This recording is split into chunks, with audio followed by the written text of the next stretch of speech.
What's happening, everybody? It's Sean with Reactions to the Classics, and today we got a reaction to the Bluetones and their album Expecting to Fly from our friend, longtime supporter and patron of the channel, Ian. Thank you, Ian. Always appreciate you.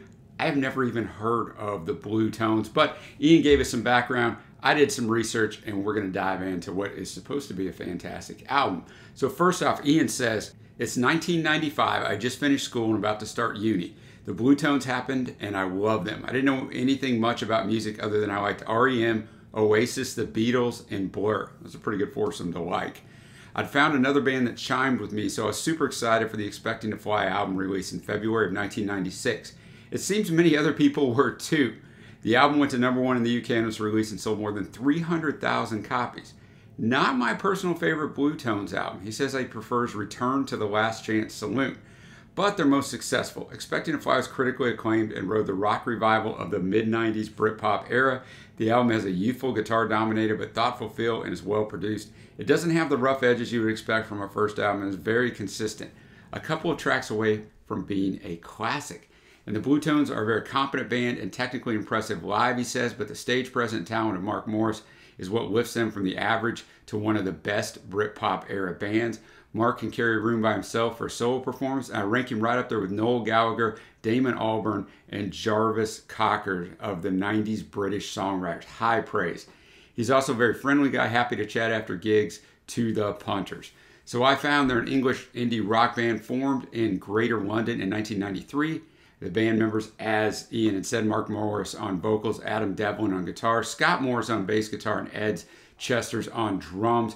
They've scored 13 top 40 singles and 3 top 10 albums in the UK charts. Although their commercial success waned in the post-Britpop era, they continue to tour and release new records. This was their debut album, as Ian referenced. It was released on February 12, 1996, knocking Oasis, What's the Story, Morning Glory off the #1 spot in the UK album charts for a week. So that's a pretty good way to make your debut. The majority of this album was recorded at Ridge Farm Studios in mid-1995, except for Talking to Clary, which was done in late 1995. Hugh Jones produced the sessions. Very good critical acclaim. AllMusic 4.5 out of 5. NME 8 out of 10. And Q 4 out of 5. All tracks written by Morris, Chesters, Devlin, and Morris. So we're going to start off with the song I just referenced, Talking to Clary. And Ian says the often used plane landing effect is apt as Expecting to Fly kicks off with a strong opener, driving in with the harder rock guitar sound. The pop ballad lyrics contrast as the lead guitar drops back, but then the slightly discordant and edgy lyrics are rejoined by the rocky guitar. The rest of the song switches between the ballad-esque acoustic and the louder lead electric rock sound. It helps that Mark Morris can sing. It really does. A really well-balanced and interesting combination. Makes an 8.5 for me. Ian always rates each song. I really like that. Just a reminder, guys, the music won't be in the reaction, but there's a Vimeo link below. Click on that. Listen along with me. I'm looking forward to it. I was in my 20s in the 90s, but unfortunately, most of the Britpop didn't make it over here to the States, so we had grunge. There's a little bit of grunge I like. I'm not a big grunge fan, so I didn't listen to a lot of rock music in the 90s. So it's been fun on this channel to go back and especially discover the UK stuff from the 90s, because that's the stuff I really resonate with. Talking to Clary, what a debut track. I talk about this all the time around here. What is the first thing you want me to hear, like, ever from you? So it's always interesting to see what groups and producers and record companies pick.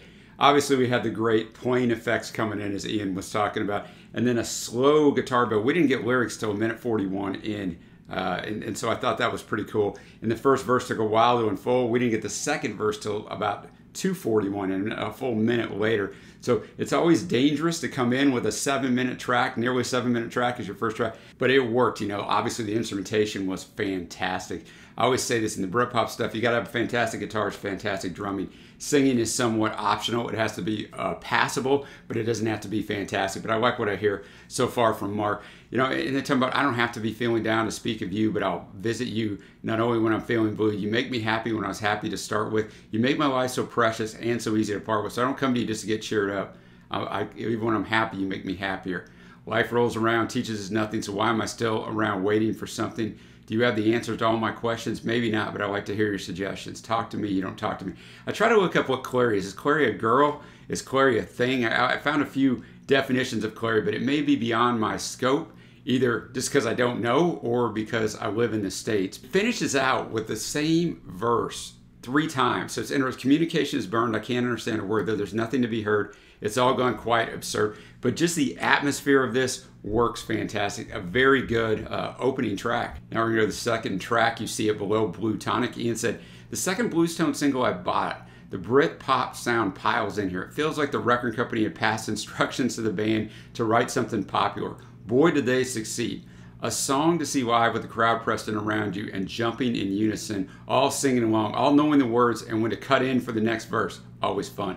Ian gives it an 8. You see it below on Spotify, but we're actually going to head over to YouTube for a couple of these songs. This is going to be one of them, and we're going to check out the official video for it. There you have it, Bluetonic. Finally got to see the lads here, so I know what the Bluetones look like.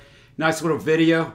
Make them get out there in those freezing cold hay fields at the very end, sprinting out of there. So enjoyed the visual. Always enjoyed that part of it. The song itself, very melodic. I can see where you could sing along with it. It'd be very good in a live show. Starts out when I'm sad and weary, when all my hope is gone, and I can't put my finger on the time things first went wrong. I have a little secret I like to tell myself, and until now, I haven't told anybody else. You may not see things my way, like my method or my reasons, but you can't tell me that I'm wrong. And then it's something that repeats itself 3 different times in here. There's no heart you can't melt with a certain little smile, and no challenge should be faced without a little charm and a lot of style. So don't put your faith in time. She heals, but doesn't change, and only a fool won't take the chance to stay the same. So enjoyed that one a lot. I don't know which of these first 2 tracks I like better, but now we're going to move on to another one that we're going to watch the video for. We got Cut Some Rug. Ian says a single, went to UK number 19, and one of the most infectious songs on the album, and a brilliant live sing-along song. One of my favorites on the album. I give it a 9. Mark goes all out. The guitar is noisy, but not too distorted, so it carries the melody along with the vocals well, which is the secret of this style of music. Cut Some Rug, a quite entertaining video. This man gets in the washing machine. Everybody's trying to get him out. He gets out. He's invigorated, man. He gives kisses and hugs and is off on his way. The boys are in a little bitty room in the side of the laundromat. Very infectious melody. Again, seems like you're a million miles away. As far as I'm concerned, that's where you can stay, but all the time I'm reminded. Used to be a time we had a lot in common, but now as far as I can see, you've got something coming, and all the time you're behind me, and all the time you remind me of Blitzkrieg and the Doodlebug, salt upon a bubbling slug. You say I can talk to you anytime, but I just want to cut some rug. Turn yourself away and shrug and say that I can talk anytime. It's easy living in a bubble, no complication or trouble, but it's hard to have responsibility and judge you by you a personality. And then he kind of finishes off with a repeating chorus 3 times, changes up just a little bit in there. But one of their songwriting techniques I've already noticed through 3 songs, they like to repeat the chorus a lot, which is very smart because it becomes infectious. It's a great sing-along, as Ian said. I don't know if he's talking to a former lover or just a former friend. It could be either or. You can kind of insert whatever you want in there because there's no romantic stuff in here, but you know, this person's not really who they say they are. They've proven to be a pretender, a false friend. So enjoy that one, definitely. Now we're up to Things Change. We'll go back over to Spotify. We do have one more video coming up in a little bit. Ian says an enjoyable song that has an echoey and heavily distorted guitar that feels Oasis inspired. It gets louder at the end, but it doesn't feel like it resolves itself satisfactorily after a good start. The noisy guitar ending feels too cliched, so only gets a 7 for me. All right. Things Change. That guitar outro, I can see a little bit what Ian's saying, the clichédness of it, especially during this time in the Britpop, but I didn't mind it so much. I didn't think it went on too long. I've heard a lot longer. I thought it was a really good song. I really like that song. How will you ever learn when your hands are tied and your bridges burn? When will you get to see that your only option lies with me? Must you be kicked right down, ripped from limb, taught to drown but taught to swim? The way to be, the way to act is not to preach what you practice. Things change, but a pattern is present. A formula remains. Things needn't be so if you let me through. And then the whole how will you learn, they repeat that. The bridges burn, hands are tied. I wonder if the group, somebody in the group was going through a tough breakup or some things were going on, because a lot of these are like, you really aren't who you say you are. You got to trust in me. You aren't really doing what you're supposed to do. But Mark sounds awesome on the vocals, and then Adam's guitar is fantastic on this one. Now we'll move on to the Fountainhead. Ian says, nice contrast to Things Change, an acoustic-led song. And another contrast, I feel the song is a clever reprise style ending that lifts it to a 7.5. Acoustic, huh? Now I'm very intrigued. Fountainhead, maybe the best written song on here. I like the acoustic and the difference. And I mentioned during the reaction, this is the third out of out of the first 5 songs that actually have something that draws you in at the beginning. Some weird sounds, the airplane on the first one, but it's different things that draw you in. The music slowly builds. I know that Ian didn't care for the closing or the guitar solo at the end of Things Change. I would actually say this is a song on the Fountainhead. They end off with some electric and some drumming, and then it stops, and then it goes again, and it stops. I would actually say you could cut that out of this song because it doesn't really fit with the flow of the rest of the song. It's not bad, but if that's what I would cut out of this one. I actually liked the singing. I thought Mark sounded really good. Once again, we've got some sort of broken relationship or disconnect in a relationship. This is probably with a significant other, with a romantic relationship, but it doesn't have to be, because we never really get into that. But he says, God knows I've tried to bridge the gap. I've tried to be me, and time after time, I've lied.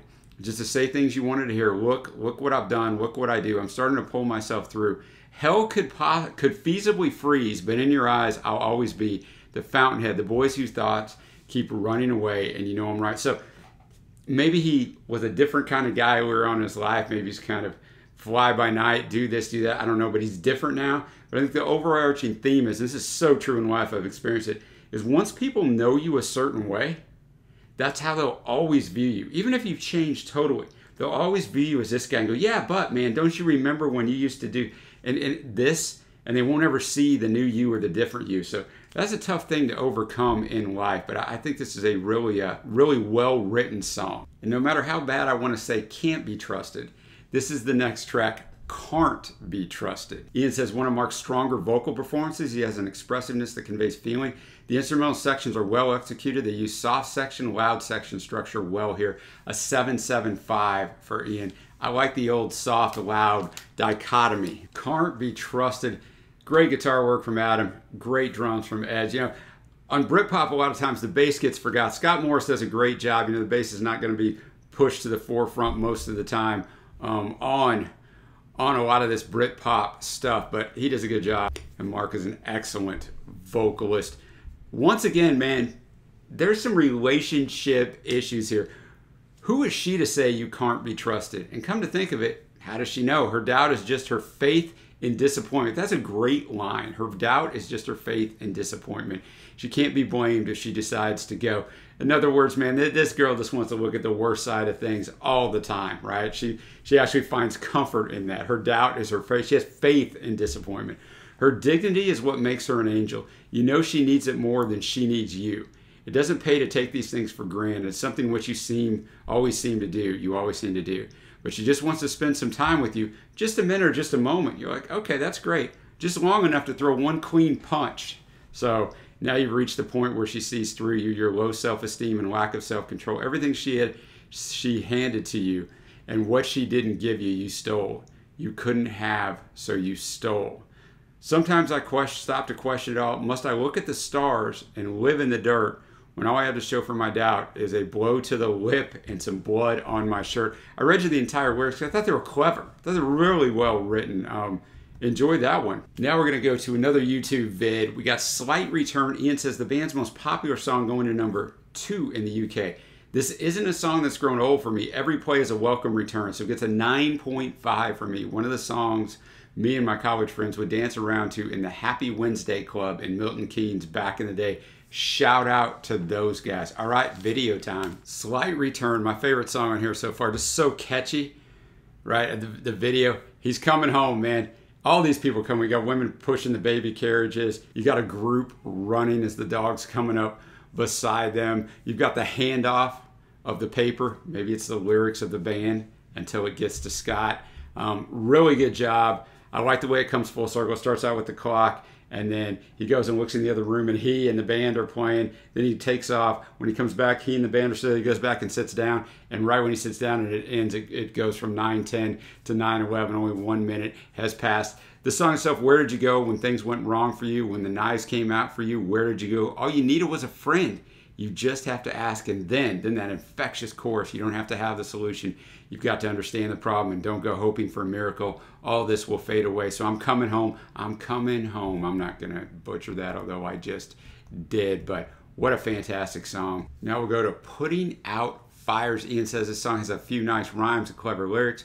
Mark belted out, but it doesn't quite do it for me. Only 6.5. Certainly not a skip track, but not one I'd search out. And my least favorite on the album. Okay, I'll try not to let that skew my opinion of it. Putting Out Fires, I like the fact it goes a little soft, loud again. I think Mark sounds really good. I think Adam's doing a great job on guitar as always.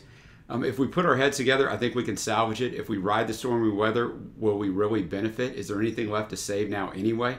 When you're near, my heart beats quicker, faster. It's your skin as pale as alabaster. It has to be, it has to end. Losing a lover, gaining a friend. Yesterday your virtue inspired me, and yesterday you ignited the flames that burnt inside of me. So why, when I wake up today, are the ashes about us? That's where we get the little putting out fire. So once again, common theme of broken relationships, right? It just wasn't going to work out. It's got to be over. Maybe we can still be friends. I don't know about you boys and girls, but it's never really worked out for me. The whole let's be friends thing, it's just never worked out. But, you know, it's a good goal to have. I don't know if it's my least favorite on here. It might have been just a tad bit too long, but, I mean, I enjoyed it. But I know Ian still liked it. He just said it wasn't his fave on here. Now, let's move on to Vampire. Ian says the sound is toned back down. A few jangly Stone Rose-esque guitar sounds. We got 2 reviews of the Stone Roses of both their albums. It builds nicely. Not a classic, but a strong 7. 7's good. Vampire. I'm going to tell you, the hardest thing I'm having on here is, you know, I have Ian's notes, and I couldn't find any research on this album, so it's a good thing that Ian gave me all those notes. But in that, I note on the songs what I think of. You know, on first reaction, you can't always remember as you go back through and look at the songs at the end, because I like to get my favorites at the end. I'm not finding any songs I don't like, so I'm going to have a hard time here nailing down favorites. I just wanted you to know the inner struggle that's going on with Sean right here. I really like this song. I like the tempo changes. I think a lot is going on this song. This is a song I'd like to listen to again, because I think you're going to get a lot out of it.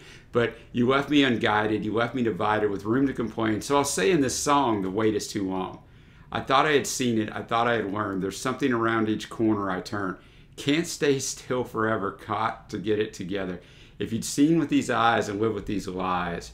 So once again, I know I say it every song, but there's definitely a theme to this album of broken relationships, shattered trust, those sorts of things. But man, this has got to end up, I think, on my favorites list, but I don't know, because we still got 2 songs left. We're going to go to A Parting Gesture.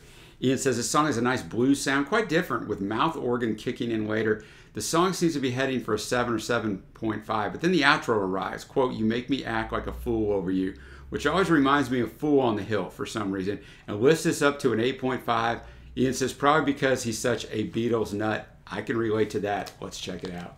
A Parting Gesture. That was a really nice one, man. Now, Mark was not pulling any punches on this lyrically, but man, I see a little bit of the Beatles. I get the little Fool on the Hill reference that Ian's talking about, but I see more Rolling Stones influence on this one. Quite a different sound. Is really good. Starts out, if you go away, then don't you come back around here no more. And if you make the move, then don't expect to come home to an open door. I'm not the same person I was a year ago. You cut me deeply and the scars still show. You walk between the raindrops for far too long. That's a great line. You're going to get what's yours, and if you go away, then don't you come back here no more. Wow. It's a really good song. Melodic, pleasant on the ears. Not that the other ones aren't, but not Brit Popish for me at all on this one. I mean, I like me some Brit Pop. But now we're going to finish this off with Time and Again. Ian says a good song to end with. A safe choice, in my opinion. At 5 minutes, 10 seconds, it was too long. Could have ended after 4 minutes and been a better song. Less is more. The chorus of Finding a Brand New Color is a nice conceit, but doesn't quite do enough to get it above a 7.25. Let's finish this thing out. Time and Again.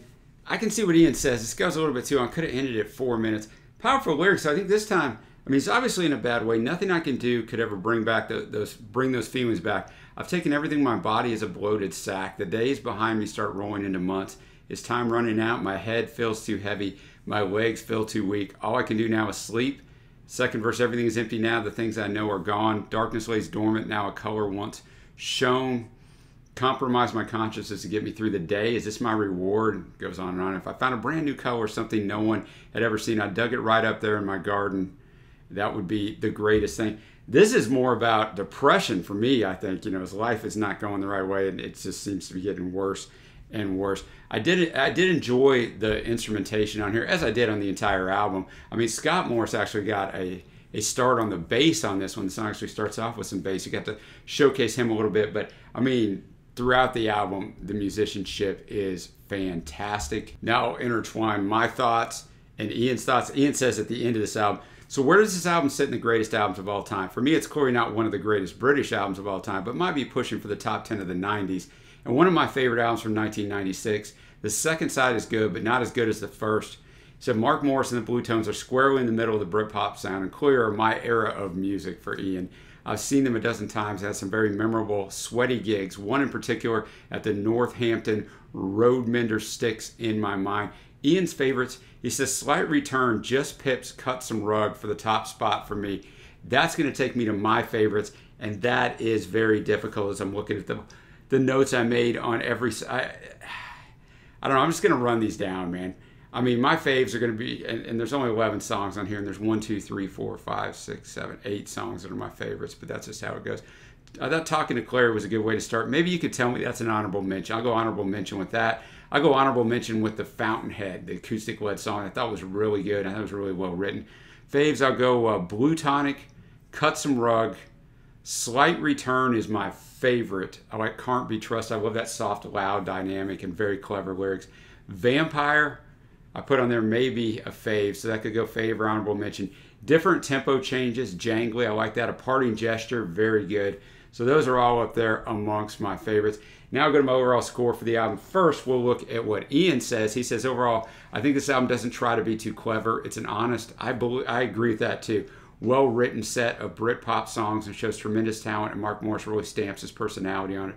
Overall, this is a nostalgia-tinted 8.5 for me. I like that. He might not think it's an 8.5 if he just laid it out there, but he knows with the nostalgia, and I got plenty of albums that way for me. Having listened to it again recently and in full when the Bluetones performed it in full at Unit 9 in Wolverton, Milton Keynes, a couple of months ago. Shout out to Unit 9, Jamie Stimpson, one of Milton Keynes' best venues. This album was better than I remembered, and I've rediscovered my love for the songs when learning guitar because they're often powerful, simple, and beautiful. You know, I've said this before if you watch a lot on this channel, we end up doing a lot of Britpop. Thanks a lot to Ian and one of our other patrons, Richard, and one of our former patrons, Peter, who really brought a lot of stuff to us. Man, I missed out on the Britpop living here in the States. And like I said at the start, it's a lot of grunge stuff here, and grunge is fine. It's just not my thing. This kind of stuff is my thing. I've never heard of the Bluetones. I think this album is absolutely fantastic. There's not a song in here I don't like. I don't think there was a song that was a miss. And I think Ian was really wise in what he said, that the songwriting doesn't try to be too clever, and it's honest. Like, these are very honest songs, right? Broken relationships, that last one on depression. And that's one of the things I think makes it stands out maybe a little bit for me over some of the other stuff I've heard Britpop, which sometimes is more about the guitar and the drums and just the overall ambience of it, which is great. I love it. Than it is necessarily about the lyrics oftentimes or the vocals. And I think Mark stands out as a vocalist. And for me, this is not going to be nostalgia tinted because it's the first time I've ever heard it, but an 8.25 on first listen, sky high for me. And I'm going to give this another spin and check out a few more of their albums, including the other one that Ian said was his favorite. So thanks always, guys, for joining me. If you'd like to support us anyway, like Ian does, check out the Patreon link below or the patron link on the end screen that's about to hit. The patrons make this thing possible. We upload videos every single day. Thank you, Ian. What a wonderful album. Until next time, guys, I will see you.